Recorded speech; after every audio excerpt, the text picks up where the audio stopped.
I think people think that movies are a visual medium, but even silent movies aren't only a visual medium. They have music and that, and I think sound's as important as pictures. It's audio visual. Audio comes first. Worth thinking about. Hello, nice to see you. I'm called George. This is Bigger Feet Productions, and we are a production company, a video production company making like commercials and documentaries and sometimes music videos, but mainly we just like to make fun things. And one of the fun things I've been working on lately is this macro sequence, which is both macro visuals and like macro audio. I kind of wanted to get some really close-up, intense audio to make the whole thing feel more present and powerful. It's kind of like a product commercial for nothing in particular. So in this video, we're going to go through it. It's not really a tutorial. It's more like a learn with me as I try things out and see what works, what doesn't work, what we would do differently next time. And hopefully by the end of it, we will all be better, happier filmmakers. So why don't we start off by looking at some of the cool things about the visuals here. The essence of macro photography of any kind is to get the camera to focus on stuff that's really close to the lens so that you can make small stuff basically look really big on the sensor. Usually you'd use a special lens that was designed specially for close focus, a macro lens. But if you don't have one of those, like I don't, you can use these ridiculous, cheap little plastic macro tubes. Now, these are literally just bits of plastic that go between the camera and the lens, and they push the lens further away from the sensor of the camera to completely artificially affect the minimum focus distance so that you can do macro shots with a regular lens. And I love how janky and ridiculous this is. You can do this with like a Pringles tube. It's that lo-fi, kind of dumb and clever at the same time. And these things are like amazingly cheap. You can get them online, and I'll put a link in the description. And they work surprisingly not bad. As you can see, it's possible to get in really quite close to things and focus on tiny details. For example, you can see the tiny grooves on that sub-dial there. You can see the scratches on the surround, and that watch is only that big. I can barely even see those things with my eyes if I look really closely. And this isn't even nearly as close as you can go with these things. You can go like mega double tight if you want. So it's a kind of nifty solution, but I would like to try this in the future with a proper macro lens, because there are a couple of downsides to using this junky solution. One of them is it just kind of makes things generally quite soft. It's hard to get a really tight, sharp focus, but also you can see around the edges of the frame particularly, there's a sort of swirling and an absolutely egregious chromatic aberration on some of these details, particularly in this extremely close shot that I got. You can see that around these points of light, the red values and the blue values are shifting in different ways because you're messing with the way that the light's bending through the lens. The different frequencies of light, they bend slightly less or more than they should because the lens isn't calibrated for this. It's not designed to do this. And those spots of different colors end up landing in just slightly the wrong place on the sensor. You get this weird fringing, which is, you know, it's kind of a cool effect in a way, but it's not exactly what we wanted. These are supposed to be lovely, crisp, clean points of white light, and they're actually kind of gross. So, you know, part 2, we'll try this with a real macro lens, shall we? But for now, pretty nifty try with the plastic tubes. Another thing I wanted to point out about the visuals here is movement is really important. When you're so close to a thing, small movements can be really dramatic, and that really brings the shot to life. So in a lot of these, I have the object on a turntable, just spinning around slightly, as you can see. And that is another lo-fi solution. It's just one of these little, again, just plastic garbage that I ordered off the internet, but you can spin a thing around and make it look pretty neat. Again, the downside to this is because it's hand operated, it's a little bit jerky. It's very difficult to keep the thing absolutely steady and smooth. So again, next time I think we'll look into some motion control options, because having absolutely smooth dynamic motion would make these shots even more powerful, I reckon. You can see me wibbling and wobbling. Pros and cons to everything though. One of the things about this jerky motion is that it made me think it'd be a cool idea to do some speed ramping to kind of cover up the inconsistency of the motion. So like in this shot, for example, we've got the coin spinning fast first and then slowing right down to get that dramatic like movement. And I don't know if I'd have thought to do that if the motion hadn't actually been kind of jerky in the first place. And I'm using that really just to trick the eye into thinking it's smoother than it is. But digital movements added in post are kind of exciting in any case. Just those small push-ins and the little left to right move there add some dynamism, some excitement to the shots. There's one particularly cool one here, I think, where this is a real camera movement, a pan down on the tripod, but then we've got an artificial zoom into a transition to a much closer shot. And whew, the way that that works just makes the whole thing feel obviously connected, but also like really dynamic, like you're zooming right through the screen. So adding those post-digital zooms and pans and moves can be a really good way to introduce obviously incredibly smooth motion into these shots. Big downside there though is that it's basically two-dimensional. They're completely flat. They don't have that third-dimensional parallax of the motion of the camera and the object in relation to one another and different things moving at slightly different rates depending on their distance from the camera, you know. So yeah, I'm really looking forward to trying this again with some motion control for like super smooth motion. It's going to be fun. And just the final little point I wanted to make about the visuals in this project is to do with color balance, and it's like a human color psychology thing, which I think is mildly interesting. When it comes to white balance, the difference between sort of a bluer look and a yellower look, your warm white to your cool white.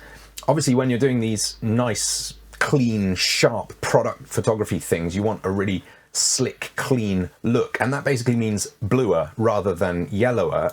If you imagine like a white t-shirt, a brand new white t-shirt, it's really clean white, and the older it gets, the yellower and dirtier it gets. We've got this built-in psychology, I think, where we think of the yellower tones as being kind of older, rustic, a little grittier, whereas something brand new and premium is this clean, cold blue colour. It's the same with a piece of paper. As it gets older, it sort of frays and goes browny, yellowy colours rather than bright blue, clean, new colours. And I've noticed that you can get so much more saturation out of things when they're on the bluer side anyway. If I push the saturation when we're really blue, I can keep going and it still kind of looks normal-ish. Whereas if we're on the warmer, yellower side, it still looks kind of okay right now. But if I push the saturation, things get a lot weirder, a lot quicker, and it definitely doesn't look so clean and so desirable and perfect, because those warmer tones introduce a sort of strange, frayed, nostalgic feel to the look. It's interesting. So I always assume things will be yellower than they are, but then I end up taking them back to blue. I think it's maybe even more obvious on this coin shot. If you let that go yellow, it looks like a sort of old-timey vibe. It's really kind of vintage, and the further you bring it back to blue, the more clean and fresh and new it looks, especially in these grooves where the white reflections are.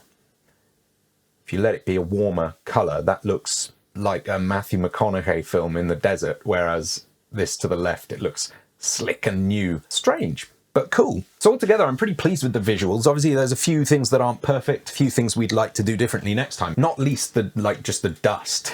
It's like appallingly difficult, even if you're looking really closely, to keep things completely clean. Maybe I could get like an air purifier in here or something. Maybe that would help. In any case, they're pretty cool visuals, but I still didn't feel like it was really like popping out of the screen at me. And I decided maybe weirdly that the way to ameliorate that was with audio. So I kind of thought, what about macro audio? If we could get some seriously close up, tight audio to go with this, it could elevate it and bring it to a new level. So let's take a little peek at how we did that. We're still rolling, right? We're still cool. So the main thing here is to get some like really super close up audio, like you're right in there with your ear. It's ASMR basically, but with a watch. And there are special microphones for this kind of thing. They're super sensitive and they've got really low noise floor so that you can really hear the thing that you're pointing them at and nothing else. And the closest thing I've got to that is actually this shotgun mic here, which is like super directional. And if you point it at something, it will listen just to that thing as best it can. So I stuck it right up close to the watch here and let it listen. And seriously, even if I put it right in my ear, I can barely hear the tick. It's super quiet. So I gave it a try, and this is what we came up with. It's not good. It's not good. You can't really hear the watch, like, at all. There's a lot of other noise, and because the sound is so quiet that we're trying to pinpoint, you're hearing as much of the room noise, the computer, the lights, the street outside as you are of the actual source that we want. Luckily, there's a way to fix this. Using this tool here, we can have the computer listen to the noise profile of the room, the general sound in the room, from a short clip of general room tone without the watch in it. So it's hearing that, and it's learning to filter it out, to get rid of that. And so when we come to the clip with the watch ticking away in there, we can now hear the watch, and a lot less of the background.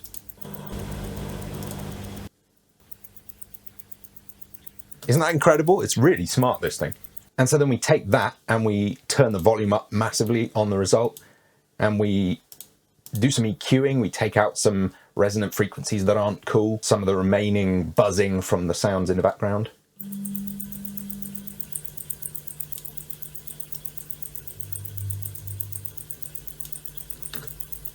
It's not perfect, but it's cleaner than it was, right? And then we come on to this cool thing, which is a transient shaper. The transients are the first kind of instant attack, the onset of the sound. And it's incredibly important in a rhythmic sound like this to just get that popping out, and then it feels right close up in your face. What we can do is turn up the attack, we can turn down the little moment after the attack, and we can raise the tail so that we really hear the clicky clicky of the watch ticking, ticky ticky.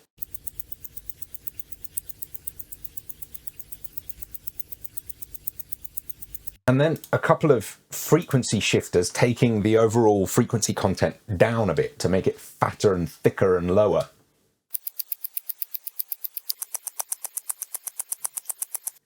Again, this is all about making it sound like big and present. The more you add to the weight of the thing, the more it feels like it's surrounding you. So before all this processing, we had this sound,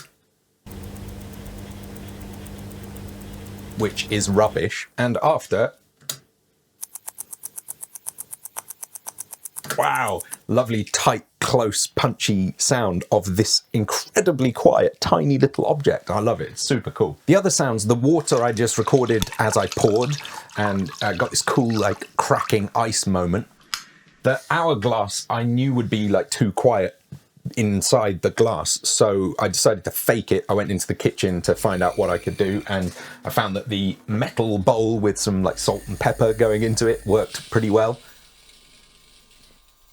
And I wanted a noise for the coin as well, so I span it and let it fall and got that cool noise too, both in the metal bowl and just on my wooden desktop here. And that, to be honest, sounds pretty awesome. Especially when you start slowing it down.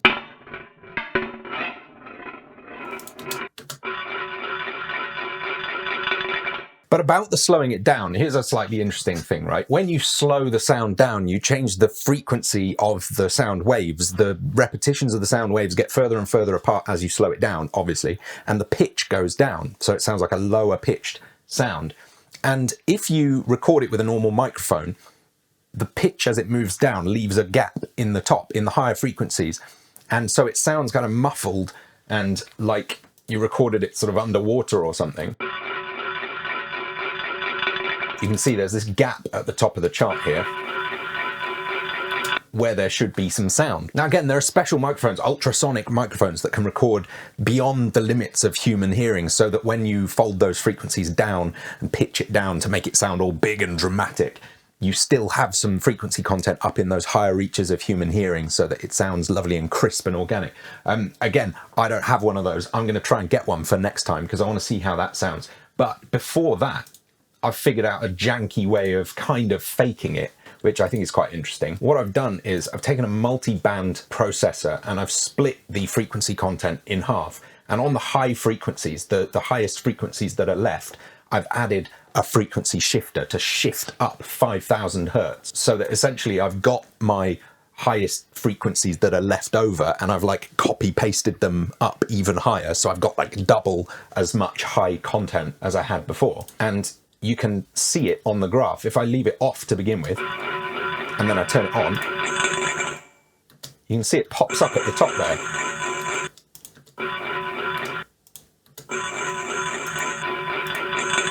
And it doesn't sound like completely realistic, but it's pretty cool. And it does just generate that sizzle on the top that was lost in the process of pitching it down to make it all big and dramatic. And another one of these convolution reverbs, which just makes it sound like a much bigger object in a big room.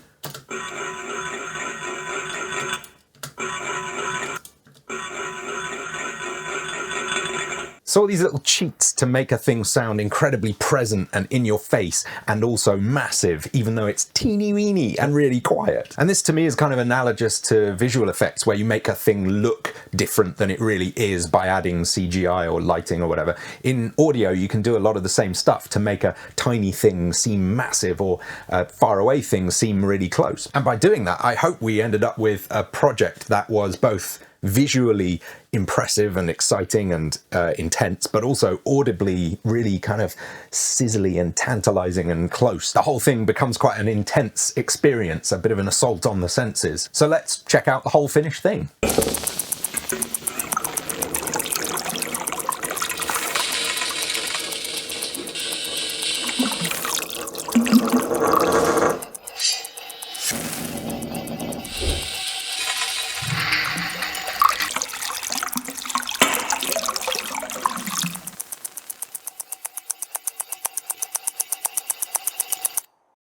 So I think it turned out pretty well. I was pretty excited by it. I keep saying it's not perfect. There's a bunch of things I learned by doing this, a bunch of different things I want to try next time, but it's fun to just do a thing and see how it goes and learn as you go. And that's what this is all about. Hope you enjoyed it. If you did enjoy it, click the thumbs up to like the video and show the YouTube algorithm that we're doing something cool and worthwhile here. And if you want to be notified when we do part 2 with the real macro lens and the motion control and the cool microphones and stuff maybe, then click subscribe and the little notification bell and join the club. Thanks a ton for watching. If you want to find out more about Bigger Feet, there's a website, there's a bunch of links in the description to our other social media profiles and stuff. And until next time, I'll say thanks very much and see ya.